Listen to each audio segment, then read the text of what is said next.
পরীক্ষায় আশানুরূপ ফল না হওয়ার জন্য বাড়ি থেকে নিখোঁজ মেধাবী ছাত্র। ঘটনাটি ঘটেছে পোলবার উচাই গ্রামে। নিখোঁজ ওই ছাত্রের নাম সৌদীপ বাগ। হুগলি কলেজিয়েট স্কুলের ওই ছাত্র নিটের ফল প্রকাশের রাত থেকেই বাড়ি থেকে নিখোঁজ। 4 তারিখ থেকে আজ 13 তারিখ 9 দিন ধরে ছেলের অপেক্ষায় চোখের জলে ভাসাচ্ছেন পরিবার। পুলিশের কাছে নিখোঁজ ডায়েরিও দায়ের করা হয়েছে। পোলবার উচাই গ্রামের বাসিন্দা সুজয় ও দীপালি বাগের একমাত্র ছেলে সৌদীপ এবার নিট পরীক্ষা দিয়েছিল। হুগলি কলেজিয়েট স্কুল থেকে উচ্চ মাধ্যমিক, তার আগে পাউনান স্কুল থেকে মাধ্যমিক। স্কুলে প্রথম থেকেই ফার্স্ট হতো সে। মাকে বলতো সে ডাক্তার হতে চায়, সেই মতন পড়াশোনা করে চুচুড়ো গৃহশিক্ষকদের কাছে অঙ্ক, ফিজিক্স, কেমিস্ট্রি পড়ার পাশাপাশি কলকাতার বিভিন্ন ইনস্টিটিউটেও অনলাইন কোচিং নিতে থাকে। মক টেস্টগুলোতেও ভালো ফল করেছিল, কিন্তু নিট পরীক্ষার ফল ভালো না হওয়ার পর থেকেই নিখোঁজ বাড়ি থেকে সৌদীপ।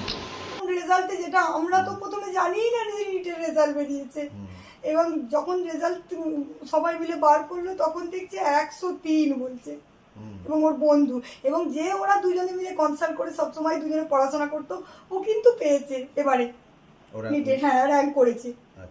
এবং ওর সঙ্গে লাস্ট কথাও হয়েছে যে তুই রেজাল্ট দেখেছিস? ও বললো হ্যাঁ আমি রেজাল্ট দেখেছি। আর বলছে আমি এখনো রেজাল্ট ওকে আমার ছেলে ওকে বলছে আমি এখনো আমারটা পাচ্ছি না, সার্ভাইভার না কি এখন করছে না, ওই কি যে মোবাইল সাবডাউন কি ওইটা, হ্যাঁ।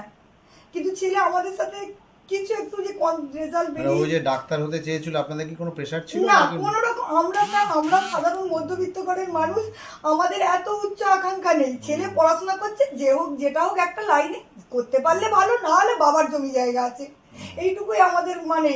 কিন্তু ছেলের অঙ্ক টঙ্কতে ভালো ছিল, বাবার ইচ্ছা ছিল যে বরাবরই ভালো, হ্যাঁ ছোটবেলা থেকেই ও ভালো পড়াশোনা, এবং অঙ্কটা আমরা বলেছিলাম অঙ্ক নিয়ে কিছু পড় না। ও বললো না আমার বায়োলজিটা স্যারেদের সাথে কথা হয়েছে, আমার বায়োলজিটা নিয়ে আমি নিটের দিকে যাবো। হ্যাঁ আমার নিটের দেবার টাইম এবার তো আমার এখন অনেক হাতে টাইম, আমার হাতে এখন প্রচুর টাইম। এখনো আমার 10টা বছর সময় দাও, আমি ঠিক নিজেকে একটা জায়গায় নিয়ে যাবো, এইটুকুই। এটার জন্য কি মনে হচ্ছে যে রেজাল্ট খারাপের জন্যই কি এটা হলো? আমার পুরোপুরি এটা রেজাল্ট খারাপের জন্য, কারণ ছেলে আমার সেরকম নয়। কোনো যদি মেয়েদের সাথে অ্যাফেয়ার থাকতো আমি মা হয়ে অন্তত পক্ষে বুঝতে পারতাম, কিন্তু আমি কোনোদিন সেরকম কিছু খারাপ আমার। যেদিন কেউ মিসিং হলো সেদিনই রেজাল্ট বেরিয়েছে তো? সেদিন মানে 7টা থেকে যে বন্ধু দিয়েছে, আমরা তো স্যার জানি না, যে বন্ধু দিয়েছে সেও কিন্তু জানতো না। 7টা থেকে 7:30 8টার মধ্যে রেজাল্ট আউট হয়েছে। কি নাম আপনার? আমার হচ্ছে দীপালি বাগ। নিট পরীক্ষার জন্য ভর্তি হওয়া বিভিন্ন ইনস্টিটিউটের যে মক টেস্টগুলোতে সবসময় খুবই ভালো নম্বর পেয়ে এসেছিল। 720-তে 670 পর্যন্ত নম্বর পেয়েছিল শেষ মক টেস্টে সৌদীপ। নিট পরীক্ষার দিন মাকে ফোন করে জানায় তার পরীক্ষা ভালো হয়েছে, সে পাশ করবেই। গত 4 জুন নিটের ফল বেরোয়, সেই দিন থেকেই নিখোঁজ সৌদীপ নিখোঁজ হওয়ার পর থেকে তার নিখোঁজ ডায়েরি করা হয় পুলিশের কাছে। বিভিন্ন রেল স্টেশন থেকে হাসপাতাল, কোনো সূত্র পাওয়া যায়নি। এখনও খোঁজাখুঁজি করার পরেও ছেলের চিন্তায় ঘুম নেই মায়ের, কেঁদে কেঁদে দিন কাটাচ্ছেন। সৌদীপের বাবা অবসরপ্রাপ্ত শিক্ষক সুজয় বাগ, তিনি চাইছেন ছেলে যেখানেই থাকুক সুস্থ অবস্থায় বাড়ি ফিরে আসুক। দুশ্চিন্তার মধ্যে দিয়ে যাচ্ছে সমস্ত বাড়ির লোক। এই বিষয়ে কি বলছেন তার দাদা, শুনুন তার থেকেই। এটা বলতে আমাদের যেটা একটা ধারণা করা হচ্ছে, যেহেতু ও ধরুন একটা মেধাবী স্টুডেন্ট ছিল এবং প্রথম থেকেই ক্লাসে ফার্স্ট হতো, তো সেই জন্য আমাদেরও একটা আশা ছিল, হ্যাঁ, কিন্তু আমাদের কোনো প্রেশার ছিল না। ওকে আমরা স্বাধীনভাবে ওই যেরকমভাবে পড়াশোনা করতো।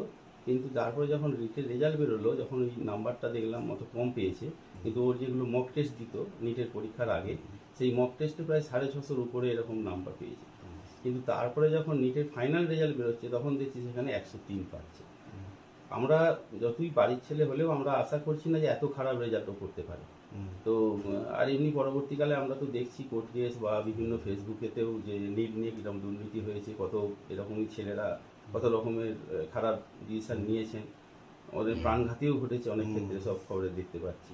তো সেই জন্য নিটের রেজাল্টটা সম্পর্কে আমাদের একটু সন্দেহ তো রয়েছে, যদিও আমরা সঠিক জানি না বিষয়টা। এখন ওই রেজাল্টের খারাপের জন্যই হয়তো সে আমাদের কাছে কিভাবে ফেস করবে যে এরকম এত খারাপ রেজাল্ট করলাম, সেই জন্যই হয়তো ও বাড়ি থেকে চলে গেছে, এটা আমাদের একটা অনুমান করছি আর কি।